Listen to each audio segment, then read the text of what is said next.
Assalamualaikum warahmatullahi wabarakatuh. Waalaikumsalam warahmatullahi wabarakatuh. Bismillahirrahmanirrahim. Alhamdulillahi rabbil alamin. Wassalatu wassalamu ala sayyidina wa maulana Muhammadin wa ala alihi wa sahbihi ajma'in, amma ba'd. Al-mukarramun wal mukarramat, para asatidzah, para sesepuh dan para jamaah taklim Majelis Ukhuwah Islamiyah, bil khusus Bapak Ki Haji Dr. Andes Muhammad Ja'far, Bapak Ustadz Abdul Hamid Mustafa Al-Hafidh, Bapak Haji Basrain Safari, Bapak Ustadz Haji Muhammad Tahir, pengurus Masjid Baitul Abidin Tahirah wa Yakun, Bapak Ustadz Muhammad Basuki, Bapak Ibu para jamaah yang dimuliakan Allah, mudah-mudahan semua dicatat sebagai ahli surganya Allah. Amin. Alhamdulillah, pagi ini kita kembali bisa ngaji di Masjid Baitul Abidin. Mudah-mudahan Allah tambahkan keberkahan-keberkahan untuk kita semuanya fid dunya wal akhirah. Mari kita buka kitab Fathul Mu'in jilid 3 halaman 4, melanjutkan pelajaran kita sebelumnya yang ketiga ya, paragraf ketiga. Bismillahirrahmanirrahim. Wa laisa minal aurati as-sautu, dan tidaklah termasuk dari aurat itu adalah suara. Fala yahrumu sima'uhu, maka tidak haram mendengarkannya, illa in khasya minhu fitnatan, kecuali jika khawatir akan terjadi fitnah, awil tadzabihi, atau merasakan kenikmatan sebab mendengar suara itu. Kalau takut timbul fitnah atau suara itu dinikmati, maka haram mendengarkannya. Kama bahasahu Az-Zarkashi, sebagaimana yang dibahas oleh Imam Az-Zarkashi. Laki-laki mendengar suara perempuan itu pada dasarnya boleh, karena bukan aurat, kecuali kalau suara perempuan itu didengarkan takut timbul fitnah, maka nggak boleh.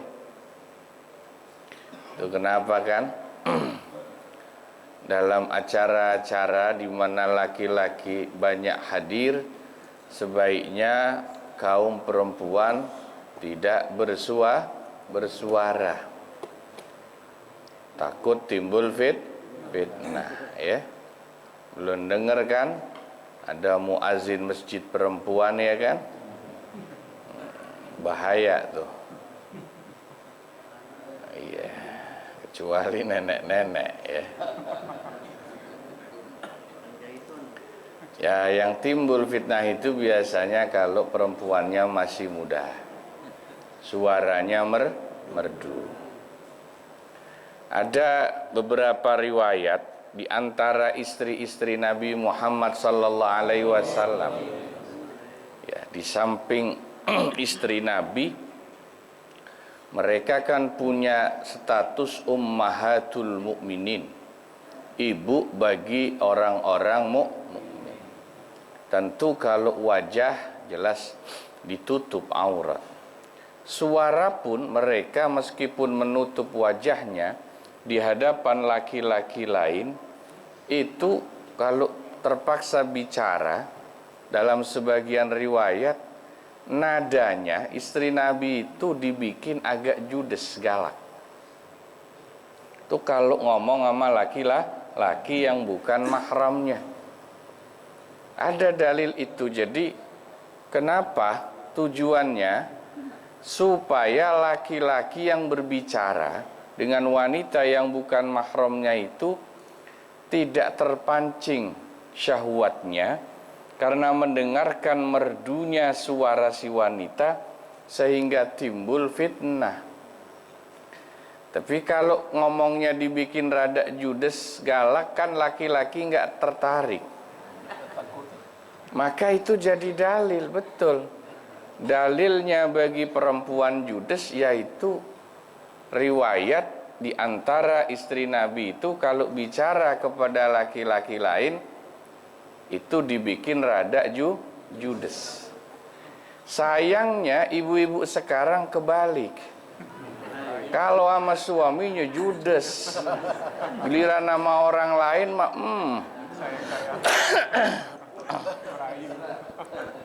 harusnya sama suami nggak judes, sama laki-laki lain tuh rada jaga, ya intonasinya gitu. Wa afta ba'dul mutaakhirina bi jawazi nadhari as-saghiri lin nisa'i fil walaimi wal afrahi. Sebagian ulama mutaakhirin berfatwa tentang diperbolehkannya anak kecil ikut memandang wanita. Artinya ikut hadir di situ dalam acara-acara walimah, resepsi, dan acara kegembiraan yang lainnya. Nah ini yang benar nih, sesuai aturan hukum. Kalau nikahan resepsi laki perempuan tuh tempatnya dipisah. Tempatnya supaya auratnya tidak terlihat. Pakai hijab tabir pemisah, laki sendiri, perempuan jangan dicampur. Mana dandannya menor, ya, bukan yang di sini sih insya Allah enggak ya. Ibu-ibu sini mah enggak ya, enggak ya.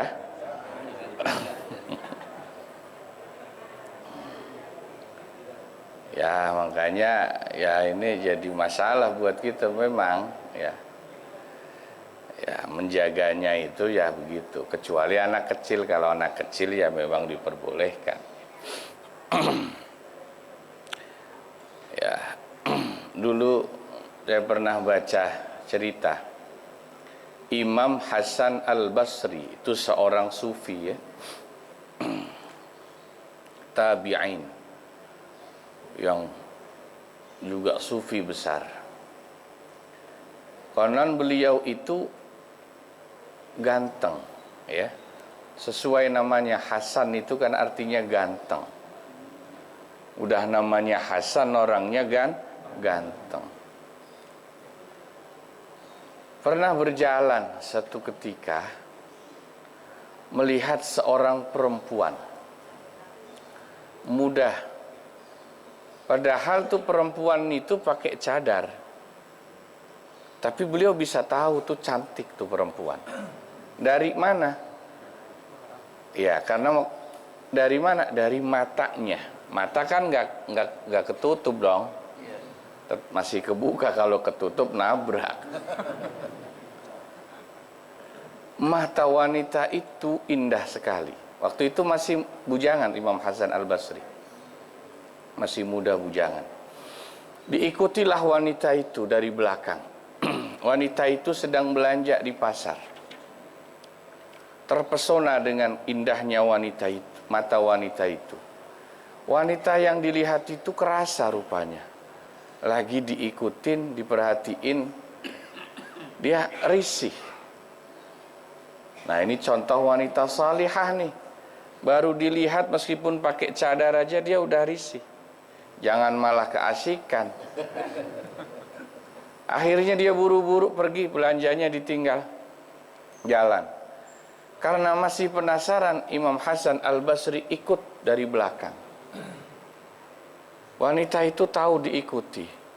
Dia percepat langkahnya, Imam Hasan Al-Basri tetap. Akhirnya wanita itu berhenti, kemudian bertanya, "Kenapa Anda mengikuti saya?"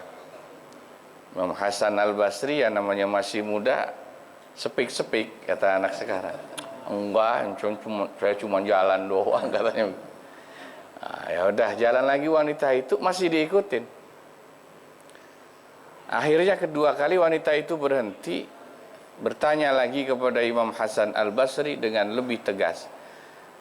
Kenapa Anda mengikuti saya? Akhirnya Imam Hasan Al-Basri tidak bisa mengelak, dia bilang, ya karena aku terpikat dengan kecantikanmu.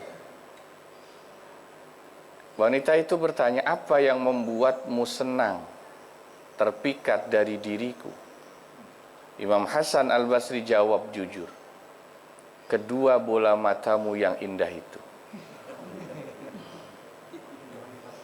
Oke, kata wanita itu, kalau memang itu, maka lusa kau datang ke rumahku, aku tinggal di ujung kampung. Aku akan memberikan jawaban akan rasa cintamu itu. Kau akan dapatkan jawabannya. Datanglah kau ke rumahku esok lusa, rumahku di ujung kampung itu. Pada hari yang sudah dijanjikan, datang Imam Hasan Al-Basri dengan perasaan penuh harap. Wah, moga-moga diterima. Moga-moga diterima. Begitu sampai bukakan pintu, yang membukakan pelayannya. Ya, pelayan dari wanita muda itu. Disuruh duduk, dipersilahkan duduk. Tuan, Anda tunggu sebentar, majikan saya sudah berpesan, Anda akan segera mendapatkan jawaban dari keinginan Anda. Anda tunggu sebentar. Baik. Wah, semakin pede nih Imam Hasan Al-Basri. Enggak lama pelayan itu masuk ke kamar majikannya, wanita muda cantik itu, lalu keluar dari dalam kamar membawa sebuah nampan yang ditutup nampan itu. Lalu diletakkanlah nampan itu di depan Imam Hasan Al-Basri. Wah, ini kayaknya surat jawaban cintaku ini, kata Imam Hasan wah, jawabannya kayaknya 100% diterima nih. Ketika beliau buka nampan itu, betapa kagetnya Imam Hasan Al-Basri. Yang tergeletak di atas nampan itu adalah dua bola mata yang penuh darah. Kaget Imam Hasan Al-Basri, lalu segera lari ke kamar wanita itu. Didapatinya wanita itu sudah meninggal dunia tanpa mata lagi.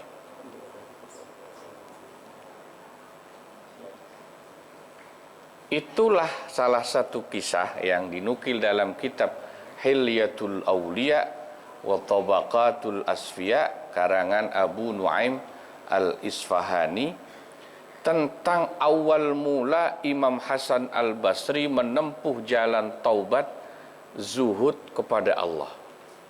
Itu adalah satu benturan jiwa yang besar yang dialami Imam Hasan Al-Basri ketika melihat bola mata wanita cantik. Beliau terpikat, ingin mendapatkannya, tapi beliau mendapatkan mata itu, wanitanya sudah meninggal, rela mencukil matanya demi tidak ingin menuruti nafsu syahwat. Jadi Imam Hasan Al-Basri kemudian tekun ibadah sampai menjadi walinya Allah. Wanita itu juga ternyata walinya Allah yang tidak ingin membuang sia-sia hidupnya hanya demi menuruti cinta dan nafsu syahwat. Dia rela korbankan hidupnya dan bola matanya. Itu kalau wali-wali ceritanya begitu. Ya, nah ini moga-moga jadi renungan buat kita ini. Ya.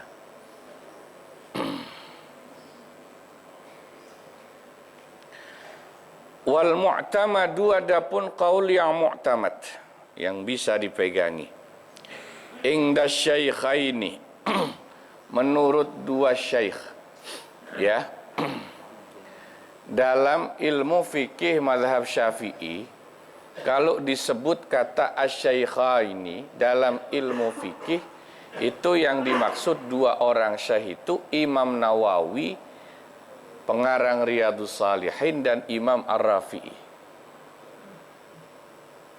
Nah, tapi kalau dalam ilmu hadis disebut asy-syaikhaini, dua orang syekh, itu maksudnya Imam Bukhari dan Imam Muslim. Itu beda-beda istilahnya ya. Kalau hadis rawahu syaikhan, berarti dua syekh itu Bukhari, Muslim. Kalau fikih Syafi'i ada kata-kata asy-syaikhan, dua orang syekh itu berarti Ar-Rafi'i dan An-Nawawi, pengarang kitab Riyadhus Shalihin. Menurut An-Nawawi dan Ar-Rafi'i, ada mujawazi nazari farji saghiratin la tushtaha. Tidak boleh hukumnya memandang kemaluan anak kecil, wanita yang masih kecil, meskipun belum menimbulkan syahwat, karena belum balik. Itu aja nggak boleh dilihat. Makanya biar kata itu anak kecil, harus ditutup auratnya, diajarin pipis yang sopan, jangan sembarangan. Wa qila yukrahu dzalika, tapi ada pendapat yang mengatakan melihat kemaluan wanita yang masih kecil hanya makruh. Tapi yang sahih adalah wa sahhahal mutawalli hilla nadhari farjis saghiri ila tamyiz. Imam Al-Mutawalli mensahihkan pendapat tentang kehalalan melihat kemaluan anak kecil laki-laki. Kalau perempuan tadi yang muktamad haram. Ya, titiknya anak laki-laki kecil masih boleh kebuka atau kelihatan ila tamyiz, sampai usia dia tamyiz. Tamyiz itu sebelum balik tapi udah ngerti gitu ya. Ngerti mandi sendiri, cebok sendiri, udah pinter. Wa jazama bihi ghairuhu, selain Al-Mutawalli juga meyakini atau memantapi pendapat ini. Wa qila yahrumu, tapi ada juga pendapat yang mengatakan haram ngelihat titiknya anak laki-laki kecil, meskipun pendapat haram itu tidak kuat. Wa yajuzu, dan boleh hukumnya linahwil ummi, bagi yang semacam ibunya. Apa yang boleh? Nadharu farjaihima, melihat kemaluan anaknya, baik laki-laki atau perempuan, sebab dia ibunya sendiri. Wa massuhu, dan boleh memegang kemaluan anaknya, dipegang ibunya. Zamanar radha'i, pada masa masih menyusui. Wa tarbiyati, dan masa mengasuh, mengajari anak untuk cebok sendiri. Lidharurati, karena darurat. Kalau anak belum bisa cebok, ya mau nggak mau ibunya yang nyebokin, kan berarti ngelihat dong kemaluan anak dan memegang, nggak apa-apa. Tapi kalau anak yang udah bisa cebok, sebaiknya dihentikan, biar dia cebok sendiri, jangan diteruskan. Ya. Walil abdil adli, boleh hukumnya bagi budak laki-laki yang adil, an-nadharu, memandang, ila sayyidatihi, kepada majikan perempuannya si budak, al-muttasifati bil adalah, yang majikan wanitanya itu juga punya sifat adil. Budaknya adil, majikan wanitanya juga adil. ma'ada bainas surrati warrukbati, bagian anggota tubuh selain bagian antara pusar perut dan lutut. Kahiyah,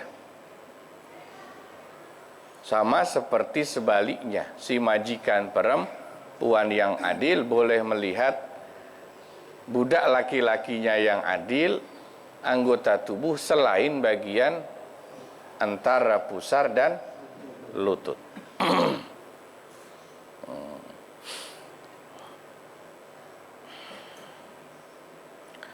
Wali mahramin, dan bagi orang yang jadi mahram. Udah jelas kan tahu definisi mahram ya? Udah pernah kita bahas. Walau fasiqan, meskipun mahram itu orang yang fasik, doyan maksiat.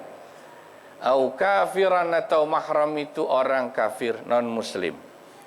Apa yang boleh? Nadharu ma wara asurratin wa rukbatin minha, melihat anggota tubuh saudaranya selain bagian pusar dan antara pusar dan lutut. Minha, dari saudaranya yang perempuan atau mahramnya yang perempuan. Karena dhariha ilaihi, sama juga seperti sebaliknya, yang perempuan melihat saudaranya yang semahram laki-laki selain ma baina surrah war rukbah. Wali mahramin, dan juga bagi mahram. Wa mumathilin, dan sesama jenis kelamin, laki-laki sama laki, perempuan sama. Masuma wara as-surrati war rukbah, untuk memegang anggota tubuh sesama jenis kelaminnya selain bagian antara pusar dan lutut, ya. Pak, laki-laki sama laki-laki minta garukin nggak apa-apa, karena bukan bagian pusar, dan perempuan sama perempuan, orang lain maksudnya nih, bukan saudara ya, minta garukin, minta kerokin nggak apa-apa. Tapi kalau ma baina surrah war rukbah, antara pusar dan lutut, nggak boleh. Takutnya nanti LGBT. Ya, bahaya. Datang. Nggak datang lanjut. Oh. Lanjut, tambah lagi. Ini mengambil kiai. Oh.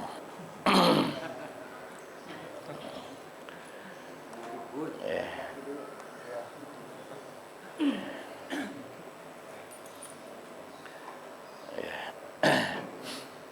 Ya. Tuh ya. Silakan Pak Kiai.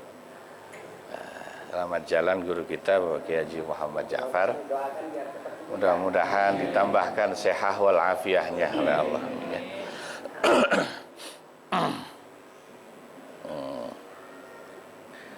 Naam, iya. Masu dhahrin au saqib mahramihi, memegang betis, memegang punggung atau betis mahramnya, ka ummihi wa bintih. Mahram itu dicontohkan seperti ibunya dan anak perempuannya. Wa aksuhu, dan sebaliknya.